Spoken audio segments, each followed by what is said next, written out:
Hindi pa raw desidido si Senator Grace Poe kung tatakbo siya sa eleksyon 2016. Pero sa pagbisita niya sa Mindanao, inilatag na ng senadora ang kanyang mga plano sakaling siya ang mahalal na susunod na Pangulo. May report si Teresa Andrada.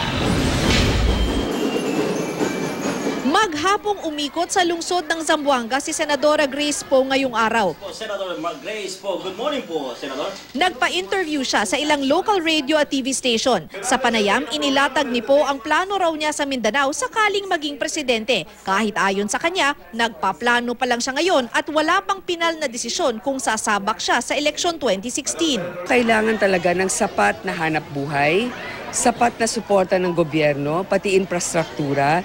Ang kuryente ay problema pa rin dito. Ang pagfa-fast track ng mga power plants dito, ang internet speed. Kung sakasakaling kayo po ba ay tumakbo for president?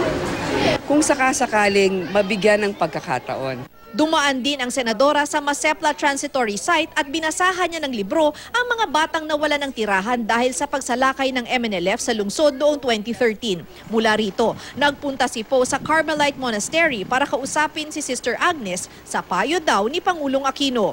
Si Sister Agnes din ang kinausap ng Pangulo noong 2009 para humingi ng spiritual guidance bago magdeklara ng kanyang kandidatura. Halos 1 oras nag-usap sina Poe at Sister Agnes. Sister Agnes said what she told the president then is almost what she's telling me now. So I think there's a lot because they never tell you to do one thing or another. It's really about reflection.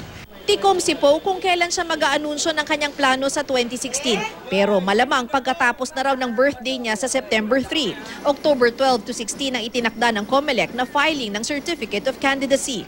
Huling stop ni Poe ang Astoria Plaza kung saan nagpasalamat at nagpakita sa mga local supporter. Teresa Andrada, GMA News.